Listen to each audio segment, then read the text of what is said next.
সেই জন্য আজকের অত্যন্ত গুরুত্বপূর্ণ এই ভিডিওতে আমরা ভগবদ গীতার 111টি উপলব্ধি নিয়ে কথা বলব, যেটা জানার পর আপনি শ্রীমদ্ ভগবদ গীতার প্রকৃত অর্থ উপলব্ধি করতে পারবেন। তাই আপনি প্রতিদিন এই ভিডিওটি রাতে ঘুমানোর আগে বা সকালে ঘুম থেকে ওঠার পর অবশ্যই শুনবেন।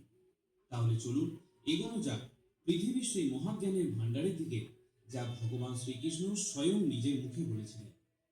শ্রীকৃষ্ণ বলেন, এই সংসার আমারই তৈরি মায়া দ্বারা আচ্ছন্ন। এই সংসার আমার দ্বারাই সৃষ্টি হয়েছে।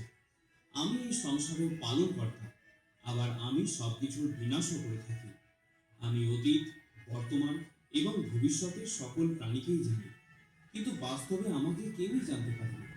তিনি বলেন, অপরায়ম মেতস্তন্যম প্রকৃতিম বিদ্ধি মে পরাম জীব ভূতাম মহাবাহ জয়েদম ধার্যতে জগৎ।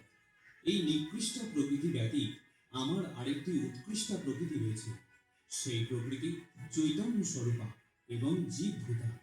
সেই শক্তি থেকে সমস্ত জীব মিশ্রিত হয়ে এই জড় জগৎকে ধারণ করে আছে।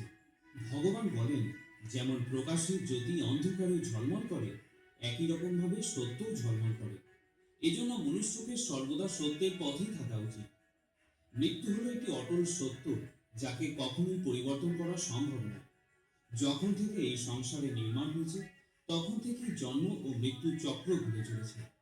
যেভাবে মনুষ্য তার পুরাতন বস্ত্র পরিত্যাগ করে নতুন বস্ত্র পরিধান করে, ঠিক একই রকম ভাবে আত্মাও পুরাতন জীর্ণ শরীর পরিত্যাগ করে নতুন ভৌতিক শরীর ধারণ করে।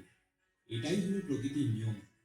এই কঠিন সত্যকে মেনে নিয়ে ভয়মুক্ত হয়ে বর্তমানেই বাঁচা উচিত। যারা প্রকৃত জ্ঞানী ব্যক্তি, তারা না তো মৃত ব্যক্তির জন্য শোক করেন, না তো তাদের জন্য শোক করেন যারা জীবিত আছেন। কারণ তিনি জানেন, যে মারা গেছে সে আবার জন্ম নেবে, আর যে জীবিত আছে সেও একদিন নিশ্চয়ই মারা যাবে। ভগবান শ্রীকৃষ্ণ বলেন, মনের শান্তির থেকে বড় সম্পদ এই পৃথিবীতে আর কোনো কিছুই হতে পারে না।